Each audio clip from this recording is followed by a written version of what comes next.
Comrade രചന ഏക അവതരണം ഷാഹുൽ മലയിൽ editing Faisal C N Nooncheri. High, എന്താ സംബന്ധ കുട്ടി ഈ പറയണേ?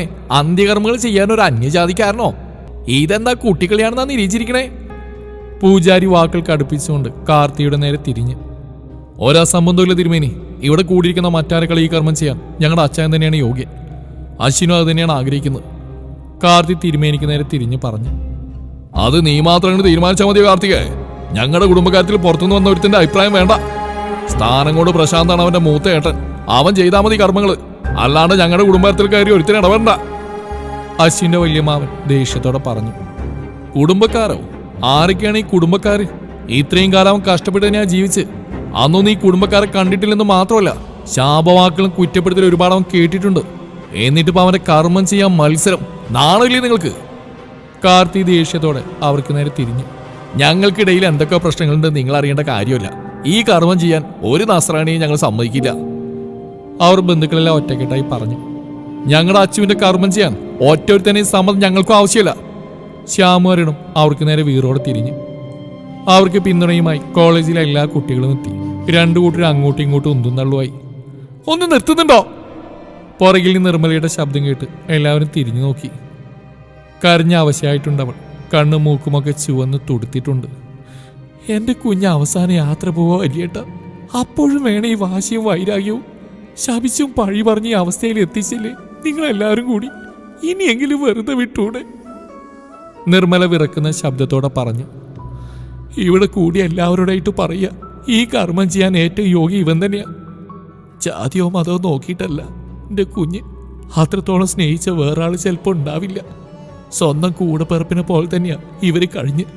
ആരൊക്കെ എന്തൊക്കെ പറഞ്ഞാലും ശരി, എന്റെ കുഞ്ഞിന്റെ കർമ്മം ഇവൻ തന്നെ ചെയ്യും. മോൻ പോയി കുളിച്ച് ഈറ മാറ്റിവാ. ആരാ തടയുന്നെന്ന് ഞാൻ നോക്കട്ടെ. അവള് ചുറ്റും കൂടിയവരെ നോക്കി പറഞ്ഞു. എല്ലാവരും പരസ്പരം നോക്കി. ഇഷ്ടപ്പെടാത്തുള്ള നീരസം എല്ലാവരുടെയും മുഖത്തുണ്ടായിരുന്നു. അച്ചായൻ കുളിച്ച് കർമ്മം ചെയ്യാൻ തയ്യാറായി വന്നു. തിരുമേനി, ഞങ്ങൾ ഒന്നുകൂടി ഇവരൊന്ന് കണ്ടോട്ടെ. ഒന്നുകൂടി ആ തിരുനെറ്റിയിലൊന്ന് ചുംബിച്ചോട്ടെ. ശ്യാം കരഞ്ഞുകൊണ്ട് അദ്ദേഹത്തോട് ചോദിച്ചു. എന്താന്ന് വെച്ചാൽ ചെയ്തോളൂ. അല്ലെങ്കിലും ചെയ്യുന്നതൊക്കെയും ശുഭകരമായ കാര്യമല്ലാരോ. നോം ഒന്നിനൊരു തടസ്സമല്ല. കർമ്മം തുടങ്ങാനാകുമ്പോൾ പറഞ്ഞാൽ മതി. അയാൾ നീരസത്തോടെ പറഞ്ഞു. അശ്വിൻ്റെ അരികിലേക്ക് ആദ്യം ചെന്ന് കാർത്തിയാണ്. അശ്വിൻ്റെ മുഖം മറച്ച തുണി മാറ്റി അവൻ്റെ മുഖത്തേക്ക് വേദനയോടെ നോക്കി നിന്നു. തൻ്റെ ബാല്യം തൊട്ട് കൂടെ കൂടിയവനാണ്. ആദ്യമായി കരഞ്ഞുകൊണ്ട് 1ാം ക്ലാസ്സിലേക്ക് ചെല്ലുന്ന സമയത്ത് തൻ്റെ തോളിലേറ്റ കരസ്പർശം കണ്ട് തിരിഞ്ഞു നോക്കിയപ്പോൾ പുഞ്ചിരി തൂകിയ ഒരു കുഞ്ഞുമുഖം. വാ എന്ന് പറഞ്ഞ് തൻ്റെ കൈകളിൽ അവൻ കോർത്ത് പിടിച്ചു. അവിടെ നിന്ന് ഇവിടം വരെ ആ കൈകൾ അവൻ വേർപ്പെടുത്തിയിട്ടില്ല. കാർത്തി തൻ്റെ കൈകളിലേക്ക് വേദനയോടെ ഒരു നിമിഷം നോക്കി നിന്നു. ഞാൻ തനിച്ചായി. തൻ്റെ സന്തോഷത്തിലും സങ്കടത്തിലും തന്നോടൊപ്പം നിന്ന് തൻ്റെ കൂടെപ്പിറപ്പ് ഇന്ന് മണ്ണോട് ചേരാൻ തയ്യാറായി നിൽക്കുന്നു. അയ്യോ എന്നുറക്കെ നിലവിളിച്ച് കാർത്തി തന്റെ മുഖം അശ്വിന്റെ മുഖത്ത് വെച്ചു. അവന്റെ നെറ്റിയിൽ തന്റെ ചുണ്ടുകൾ അമർത്തി. എന്നെ വിട്ട് പോയല്ലോടാ നീ, ഞാനിതെങ്ങനെ സഹിക്കും? കാർത്തി നിയന്ത്രണം വിട്ട് ആർത്ത് കരയാൻ തുടങ്ങി. ശ്യാമാവിന്റെ അരികിൽ വന്ന് അച്ചുവിന്റെ നെറ്റിയിൽ ചുംബനം നൽകി. അച്ചുവേ, നീയില്ലാതെ ഞങ്ങൾക്ക് പറ്റണില്ലടാ. ശ്യാം കരച്ചിലടക്കാൻ പാടുപെട്ടു. അരുണും കൂട്ടുകാരും അവരെ പിടിച്ചു മാറ്റി അവിടെ നിന്ന് കൊണ്ടുപോയി. അച്ചുവിൻ്റെ മുഖത്തേക്ക് നോക്കുന്തോറും അച്ചായനുള്ളിൽ സ്വരുക്കൂട്ടി വെച്ച ധൈര്യമൊക്കെ ചോർന്നു പോകുന്നപോലെ തോന്നി. ഒരു നിമിഷം ഇതൊന്നും സത്യമാവില്ല എന്നവൻ ആശിച്ചു പോയി. ചേതനയേറ്റ് തൻ്റെ മുമ്പിൽ കിടക്കുന്ന അശ്വിൻ്റെ മുഖം അവനിൽ ഒതുക്കി വെച്ച കണ്ണുനീർ അണപൊട്ടി ഒഴുകാൻ കാരണമായി. അനുസരണയില്ലാതെ ഒഴുകുന്ന തൻ്റെ മിഴിനീർ തുടച്ചു മാറ്റാൻ പോലും അവൻ്റെ കൈകൾക്ക് ശക്തിയില്ലാതെയായി. അവൻ കുനിഞ്ഞ് അശ്വിൻ്റെ നെറ്റിയിൽ ഒരു ഉമ്മ കൊടുത്തു. അവൻ്റെ പുഞ്ചിരി തൂകിയ മുഖം മനസ്സിലേക്ക് ഓടി വന്നു. പരിചയപ്പെട്ട അന്നു മുതൽ തൻ്റെ വലം കൈയായി നിന്നവൻ, ഒരു നിമിഷം പോലും തന്നെ തനിച്ചാക്കി പോവാത്തവൻ, ഇന്നിതാ തന്നെ എന്നേക്കുമായി തനിച്ചാക്കി യാത്ര പറഞ്ഞു പോകുന്നു. അച്ചായൻ ഒന്നുകൂടി അവനെ ചുംബിച്ച് അവിടെ നിന്നും മാറി നിന്നു.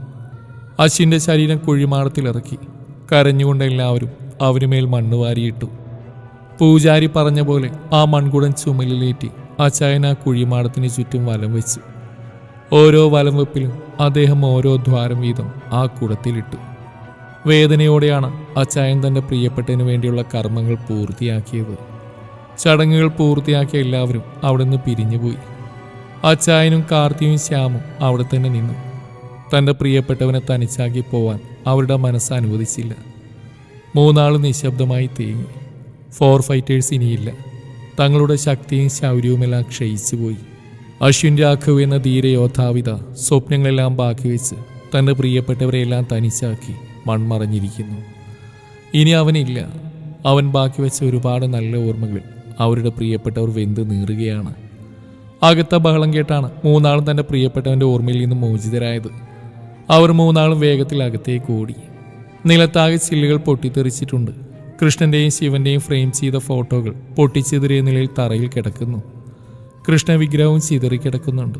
നിർമ്മല കണ്ണീരോടെ അവയെല്ലാം വീണ്ടും ഉടച്ചു. എന്താ ഈ കാണിക്കുന്നത്? അച്ചായൻ അവരെ തന്നോട് അടക്കി പിടിച്ചുകൊണ്ട് ചോദിച്ചു. തോറ്റു പോയില്ലടാ മോനെ, ഞാൻ തോൽപ്പിച്ചില്ല എല്ലാവരും കൂടി എന്നെ. ജീവിതത്തിൽ ഇന്നേവരെ ഒരു സന്തോഷവും ഞാൻ അനുഭവിച്ചിട്ടില്ല. എൻ്റെ കുഞ്ഞിന് ബുദ്ധി ഉറക്കുന്നവരെ ഭർത്താവിൽ നിന്ന് ക്രൂര പീഡനങ്ങൾ കിട്ടിയിട്ടുണ്ട്. അവനെനിക്ക് തണലായപ്പോൾ ദൈവങ്ങളോടെല്ലാം ഒരുപാട് നന്ദി പറഞ്ഞിട്ടുണ്ട്. എന്നിട്ട് ഇപ്പോഴും കൊണ്ടുപോയില്ല എൻ്റെ മോനെ, തട്ടിയെടുത്തില്ലേ. ഏറ്റവും ക്രൂരമായൊരു മരണം അവര് കൊടുത്തില്ലേ. ഞാൻ കൈകോപ്പി വിളിച്ച ഒരു ദൈവം എന്റെ വിളി കേട്ടില്ലല്ലോ. എനിക്കിനി ആരും വേണ്ട, ഒരു ദൈവങ്ങളും ഞങ്ങളെ സംരക്ഷിക്കണ്ട. അവർ നിയന്ത്രണം വിട്ട് അലറി. അമ്മേ! അച്ചായൻ ദയനീയമായി നിർമ്മലയെ വിളിച്ചു. അവരെ തന്നിലേക്ക് ഒന്നുകൂടെ ചേർത്തപ്പോഴേക്കും അവർ തളർന്ന് വീണിരുന്നു. ശ്യാമേ, വണ്ടി എടുക്ക്, അമ്മയുടെ ബോഡി വളരെ വീക്കാ, നമുക്ക് ഹോസ്പിറ്റലിൽ കൊണ്ടുപോവാം. അച്ചായൻ നിർമ്മലയെ കോരിയെടുത്തുകൊണ്ട് പറഞ്ഞു. നീ ഇവിടെ നിന്നോ അച്ചായ, ഞാനും ശ്യാമ അമ്മയെ കൊണ്ട് പോയിക്കോളാം. അത് വേണ്ട കാർത്തി, ഇനി ഈ നിമിഷം മുതൽ ഈ അമ്മയെ ഞാൻ തനിച്ചാക്കില്ല. ഇതെൻ്റെ അച്ചുവിൻ്റെ അമ്മയാ. അവനില്ലാതെ കുറവറിയിക്കാതെ ഈ അമ്മയെ എനിക്ക് നോക്കണം. നീ ഇവിടെ വേണം. ശിവയും പാത്തും നമ്മുടെ പെങ്ങന്മാരും തളർന്നിരിക്കുക, അവർ ശ്രദ്ധിച്ചോണം എന്ന് കാർത്തിയോടായി പറഞ്ഞു. അമ്മച്ചിയോട് വണ്ടിയിൽ കയറാൻ തലകൊണ്ട് ആംഗ്യം കാണിച്ച് നിർമ്മലയും കൊണ്ട് അച്ചായൻ വണ്ടിക്കരിയിലേക്ക് നീങ്ങി. അച്ചായനും അമ്മച്ചിയും നിർമ്മലയുടെ ബന്ധത്തിലുള്ള ഒരു സ്ത്രീയും ശ്യാമും കൂടിയാണ് ഹോസ്പിറ്റലിലേക്ക് പുറപ്പെട്ടത്. അവിടെ ചെന്നൊരു ട്രിപ്പ് ഇട്ടതിന് ശേഷം തിരികെ കൊണ്ടുപോകാൻ ഡോക്ടർ പറഞ്ഞു. ഹോസ്പിറ്റലിൽ വെച്ച് അമ്മച്ചി നിർബന്ധിച്ച് നിർമ്മലയെ കൊണ്ട് കുറച്ച് കഞ്ഞിവെള്ളം കുടിപ്പിച്ചു. അന്നേ ദിവസം ആരും തന്നെ ഒരു തുള്ളി വെള്ളം പോലും ഇറക്കിയിട്ടില്ല. അവർ വീട്ടിലെത്തുമ്പോൾ നേരം ഇരുട്ടി തുടങ്ങിയിട്ടുണ്ട്. എല്ലാവർക്കും കഴിക്കാനുള്ള കൂടി വാങ്ങിയിരുന്നു അച്ചായൻ. ഭക്ഷണം എല്ലാവർക്കും എടുത്തു കൊടുക്കുന്നതിനിടയിലാണ് ലക്ഷ്മി ശിവയെ ഓർത്ത്. അവൾ ശിവ കിടക്കുന്ന റൂമിലേക്ക് പോയി. അവിടെ കമിഴ്ന്ന് കിടക്കുന്ന പാത്തു മാത്രമേ ഉണ്ടായിരുന്നുള്ളൂ. അവളുടെ തേങ്ങലൊരു നേർത്ത ശബ്ദം പോലെ കേൾക്കാം. ലക്ഷ്മി അവിടെ നിന്ന് ഇറങ്ങി എല്ലായിടത്തും ശിവയെ അന്വേഷിച്ച്. അവളെ കാണാത്ത ലക്ഷ്മിയിൽ തെല്ലു ഭയമുണ്ടാക്കി. അവൾ ശിവയെ അന്വേഷിച്ച് ആ വീട് മുഴുവൻ ഓടി നടന്നു. നേരം ഇരുട്ട് വീണ് തുടങ്ങിയിരുന്നു. ശിവയെ കാണാതെ എല്ലാവരും പരിഭ്രമിച്ചു. അവളെ അന്വേഷിച്ചിറങ്ങിയ അച്ചായൻ അശ്വിൻ അടക്കം ചെയ്തെടുത്തൊരു നിഴലക്കം കണ്ടു. അച്ചായൻ അവിടേക്ക് പോകുന്ന കണ്ട് പുറകെ കാർത്തിയും ശ്യാമും ശിവനും ലക്ഷ്മിയും കൂടി. മുന്നിലുള്ള കാഴ്ച കണ്ട് എല്ലാവരും ഒരു നിമിഷം നിശ്ചലമായി. എല്ലാവരുടെയും ഹൃദയം പൊട്ടിപ്പോകുന്ന കാഴ്ചയായിരുന്നു കൺമുമ്പിൽ. ശിവ അശ്വിൻ അടക്കിയതിന് സമീപം ആ മണ്ണിൽ തലവെച്ച് കിടക്കുന്നു. ഒരു കൈകൊണ്ട് അവൻ്റെ കുഴിമാടത്തിലെ മണ്ണിനെ അടക്കി പിടിച്ചിട്ടുണ്ട്. മോളെ! ശിവൻ വേദനയോടെ വിളിച്ചു. അപ്പോഴേക്കും ലക്ഷ്മി ഓടിച്ചെന്ന് അവളെ പിടിച്ച് എഴുന്നേൽപ്പിച്ചു. എന്താ മോളെ ഈ കാണിക്കുന്നത്? ലക്ഷ്മി അവളുടെ മുഖത്തെയും ശരീരത്തിലെയും മണ്ണൊക്കെ തട്ടിക്കൊടുത്തുകൊണ്ട് ചോദിച്ചു. ചേച്ചി, എൻ്റെ അച്ചുവേട്ട ഇരുട്ടറക്കുള്ളിൽ തനിച്ച. ഏട്ടൻ ഇവിടെ ഇങ്ങനെ കിടക്കുമ്പോൾ ഞാനെങ്ങനെയാ? ശിവ വാക്കുകൾ മുഴുവനാക്കാതെ ലക്ഷ്മിയെ പിടിച്ച് പൊട്ടിക്കരഞ്ഞു. അവളെയും ചേർത്ത് പിടിച്ച് ലക്ഷ്മി അകത്തേക്ക് പോകുന്നു. എല്ലാവരും വേദനയോടെ നോക്കി നിന്നു. അച്ഛനും കാർത്തിയും ശ്യാമും കൂടി മുറിയിലേക്ക് ചെല്ലുമ്പോൾ ലക്ഷ്മി പാത്തുവിനെയും ശിവയെയും ഭക്ഷണം കഴിപ്പിക്കാൻ ശ്രമിക്കുകയായിരുന്നു. പക്ഷേ രണ്ടുപേരൊന്നും കഴിക്കുന്നില്ല. ശിവൻ മകളുടെ തലയിൽ തലോടിക്കൊണ്ട് അടുത്ത് തന്നെ ഇരിപ്പുണ്ട്. അച്ചായനെയും കൂട്ടരെയും കണ്ടപ്പോൾ ലക്ഷ്മി എഴുന്നേറ്റ് നിന്നു. ഞങ്ങൾ കുറച്ചു നേരം ഒന്ന് ഒരുമിച്ചിരുന്നോട്ടെ. ശിവനെ നോക്കി കാർത്തിയാണെന്ന് പറഞ്ഞത്. അത് കേട്ടതും ശിവനും ലക്ഷ്മി അവിടെ നിന്നും പോയി. അവർ 5 പേര് ഒരുമിച്ചായപ്പോഴാണ് കൂട്ടത്തിലൊരുത്തൻ്റെ വിയോഗം അവരെ വല്ലാതെ വേദനിപ്പിച്ചത്. തങ്ങൾക്കിടയിൽ അശ്വിൻ ഇപ്പോഴും ഉള്ളതുപോലൊരു തോന്നൽ. കുറച്ച് സമയം അവർ മൗനമായി തന്നെ തുടർന്നു. ശിവ ചുമരിച്ചാരിയിരിക്കുകയാണ്. ഒരു പ്രത്യേക സ്ഥലത്തേക്ക് തന്നെ ദൃഷ്ടിയൂന്നി. ഇടയ്ക്കിടെ കണ്ണിൽ നിന്ന് ഒലിച്ചിറങ്ങുന്ന മിഴിനീരാണ് അവൾ പ്രതിമയല്ല എന്ന് തെളിയിക്കുന്നത്. പാത്തു കമിഴ്ന്ന് കിടന്ന് തേങ്ങുകയാണ്. അവളുടെ തേങ്ങൽ ഇടയ്ക്കിടെ ശക്തി കൂടി പുറത്തേക്ക് വരുന്നുണ്ട്. അച്ചായൻ അവളുടെ അടുത്തേക്ക് ചെന്ന് അവളെ പിടിച്ച് എഴുന്നേൽപ്പിച്ചു. അച്ചായനെ കണ്ടതും അവൾ വിതുമ്പിക്കൊണ്ട് അവനെ കെട്ടിപ്പിടിച്ച് പൊട്ടിക്കരഞ്ഞു. ഈ ചായ എനിക്ക് തൊട്ട് സഹിക്കാൻ പറ്റണില്ല. കണ്ണടച്ച കാണുന്നു ഡിക്കാന്റെ പുഞ്ചിരിച്ച് നിൽക്കുന്ന മുഖം. അവൾ കരച്ചിലിനിടയിൽ പറഞ്ഞു. സാരല്ലടാ, എങ്ങനെ വിഷമിച്ചവൻ തിരിച്ചു വരുമോ? അവൻ്റെ പ്രിയപ്പെട്ടവരിങ്ങനെ വിഷമിക്കുന്നത് അവനൊട്ടും സഹിക്കില്ല. അതുകൊണ്ട് എൻ്റെ പാത്തുകൂട്ടി പോയി മുഖം തുടച്ചു വല്ലതും കഴിക്കുക. അവളുടെ മുടികളിൽ തലകൂടിക്കൊണ്ട് വാത്സല്യത്തോട് അച്ചായൻ പറഞ്ഞു. ശിവ. കാർത്തി അവിടെ അരികിലിരുന്ന് മെല്ലെ വിളിച്ചു. അവൾ അവനെ നോക്കി വീണ്ടും അതേ ഇരിപ്പ് തുടർന്നു. നിങ്ങളോട് എല്ലാവരോടും എനിക്കൊരു കാര്യം പറയാനുണ്ട്. ഒരിക്കലും ഈ അവസരത്തിൽ പറയാൻ പാടില്ല. എന്നിട്ടും പറയുന്നുണ്ടെങ്കിൽ നിങ്ങളെൻ്റെ മാനസികാവസ്ഥ ഒന്ന് മനസ്സിലാക്കണം. കാർത്തി പറയുന്ന കേട്ട് എല്ലാവരും അവനെ സംശയത്തോടെ നോക്കി. എനിക്ക് ഓർമ്മ വെച്ച നാൾ മുതൽ അച്ചു എൻ്റെ കൂടെയുണ്ട്. അവനില്ലാത്തൊരു നിമിഷം പോലും സങ്കല്പിക്കാൻ വയ്യാത്ത എനിക്ക് എങ്ങനെ കഴിയോടാ ഇവിടെ ജീവിക്കാൻ? ഒരിക്കലും കഴിയില്ല. കാർത്തി വിതുമ്പിക്കൊണ്ട് പറഞ്ഞു. അവനില്ലാതെ നശിച്ച നാട് എനിക്ക് വേണ്ട. ഒരു കണക്കിന് ഒളിച്ചോട്ടെന്ന് വേണമെങ്കിൽ പറയാം. ജീവൻ ഉപേക്ഷിക്കാത്ത എൻ്റെ അച്ചുവിനെ വെട്ടുനുറുക്കിയവിടെ അന്ത്യം കാണാനുള്ള ആഗ്രഹം കൊണ്ട് മാത്രമാണ് ഞാൻ പോവാ. ഈ നാടും വീടുമെല്ലാം ഉപേക്ഷിച്ച് തിരിച്ചു വരും. മനസ്സ് ശാന്തമാവുന്ന അന്ന്. അതുവരെ ആരും എന്നെ പ്രതീക്ഷിക്കേണ്ട. ഒരു പിൻവിളി കൊണ്ട് ആരും എന്നെ തടയുകയും വേണ്ട. തീരുമാനം ഉറച്ചതാ. ദയവ് ചെയ്ത് എന്നെ പോവാൻ അനുവദിക്കണം എന്ന് പറഞ്ഞ് കാർത്തി പൊട്ടിക്കരഞ്ഞു. എടേ, എന്തൊക്കെയായി? അച്ചായൻ വാക്കുകൾ മുഴുവനാക്കാതെ അവനെ നോക്കി. അച്ചായന് നേരെ കാർത്തി തൊഴുകയ്യോടെ നോക്കി. എന്നെ വഴിക്ക് വിട്ടേക്കെന്ന് പറയാതെ പറയും പോലെ. അവനെ നോക്കിയ ശേഷം അച്ചായൻ അവിടുന്ന് പോയി. തനിക്ക് ചുറ്റുമുള്ളവരെ കാർത്തി വിഷമത്തോടെ നോക്കി.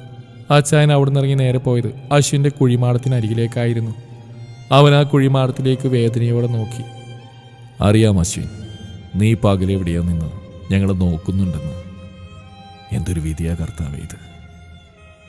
ഇങ്ങനെ അറുത്തു മുറിച്ച് മാറ്റാനായിരുന്നെങ്കിൽ നീ എന്തിനെ ഞങ്ങളങ്ങനെ അടുപ്പിച്ചു?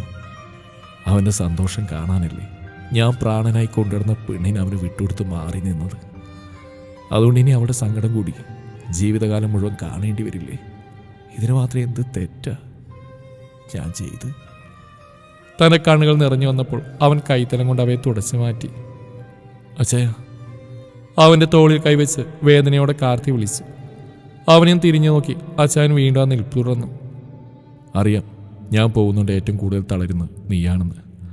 പക്ഷേ ഈ യാത്ര എനിക്ക് പൂർത്തിയാക്കിയേ പറ്റുക.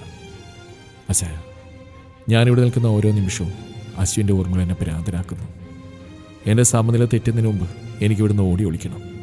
ദയവ് ചെയ്തെന്നെ പോവാൻ അനുവദിക്കണം എന്ന് പറഞ്ഞ് കാർത്തി തൊഴുകയ്യോടെ അച്ചായനെ നോക്കി പൊട്ടിക്കരഞ്ഞു.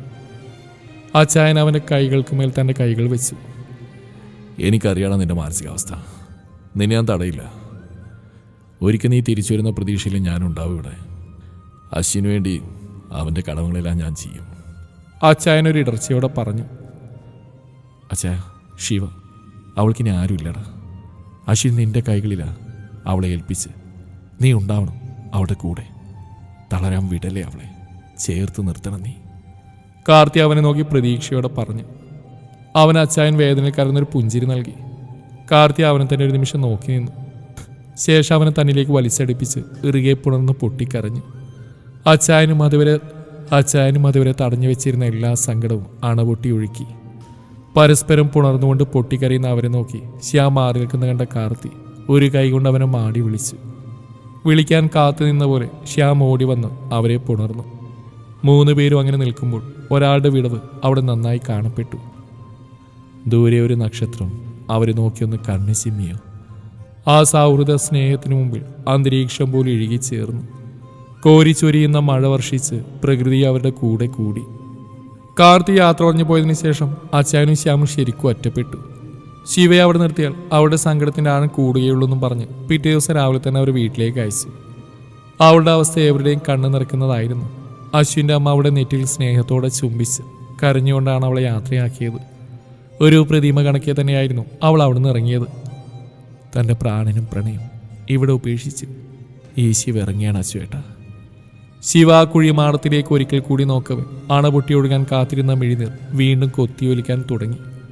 തൻ്റെ മുമ്പിലുള്ള ഡയറിയിലെ അക്ഷരങ്ങളിലേക്ക് 2 കണ്ണുനീർ വീണപ്പോഴാണ് ശിവ കരയുകയാണെന്ന സത്യം മനസ്സിലാക്കിയത്. തൻ്റെ കൈകൾ കൊണ്ട് ആ കണ്ണുനീർ തുടച്ച് അവൾ ആ കൈയിലേക്ക് നോക്കി. ഇനിയും കണ്ണുനീര്.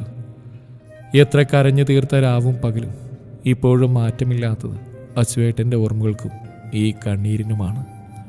ശിവയുടെ മുറിയിൽ നിന്ന് വിളിച്ചു വരുന്ന കണ്ടിട്ടാണ് ശിവൻ അവിടേക്ക് ചെന്ന്. മോളിനി ഉറങ്ങിയില്ലേ? തൻ്റെ കൈകളിലേക്ക് തന്നെ സൂക്ഷിച്ചു നോക്കുന്ന ശിവ ആ ശബ്ദം കേട്ടാണ് ഓർമ്മകളിൽ നിന്ന് ഉണർന്ന്. ഉറക്കം വന്നില്ല അച്ഛാ. ഒരു ചാനൽ നാളെ എൻ്റെ ജീവിതകഥ വേണമെന്ന് പറഞ്ഞിരുന്നു. അവർക്ക് എന്തോ പരിപാടി ചെയ്യാനാണെന്ന് പറഞ്ഞു. എന്തായാലും ഉറക്കം പോയി. അപ്പോൾ പിന്നെ അവർക്ക് വേണ്ട തയ്യാറാക്കാമെന്ന് വിചാരിച്ചു. ശിവ അച്ഛനെ നോക്കി പുഞ്ചിരിയോടെ പറഞ്ഞു. പുറമേ പുഞ്ചിരിച്ചാലും അവൾ ഉള്ളിൽ കരയുകയാണെന്ന് ശിവൻ അറിയാം. അവളെ ഒന്ന് നോക്കിയ ശേഷം ശിവൻ തൻ്റെ മുറിയിലേക്ക് നടന്നു. ശിവ അശ്വിൻ്റെ മരണശേഷം ആകെ തകർന്നു. ഒരു വേള മനോനില തകർന്നവളെ പോലെ പെരുമാറി. ജീവിതത്തിലെ വർണ്ണങ്ങളെല്ലാം ത്യജിച്ചു. വെള്ളവസ്ത്രം അണിയാൻ ഒരുങ്ങിയ അവളെ അമ്മയാണ് അതിൽ നിന്നും പിന്തിരിപ്പിച്ച്. താൻ മരിക്കുന്നവരെ തൻ്റെ കുഞ്ഞുങ്ങളിങ്ങനെ കാണരുതെന്ന് പറഞ്ഞ അമ്മക്ക് മുമ്പിൽ അവൾക്ക് കീഴടങ്ങേണ്ടി വന്നു. ചുമരിൽ മാറിയിട്ട് തൂക്കിയ തൻ്റെ അമ്മയുടെ ചിത്രത്തിന് മുമ്പിൽ അയാൾ വേദനയോടെ നിന്നു. ലച്ചുവിൻ്റെ കല്യാണം കഴിഞ്ഞതോടെ ശിവ തീർത്തും ഒറ്റപ്പെട്ടു. അവൾ ഇന്ന് കാണുന്ന ഈ ശിവയാക്കി മാറ്റിയത് അച്ചായൻ തന്നെയാണ്. ഒരുപാട് കഷ്ടപ്പെട്ടിട്ടുണ്ട് അവൻ. ശിവൻ ഓരോന്നൊക്കെ ചിന്തിച്ച് തൻ്റെ കട്ടിലെ കണ്ണുകളടച്ച് കിടന്നു. തുടരും ഈ കഥയുടെ ബാക്കി ഭാഗം നാളെ ഇതേ സമയം.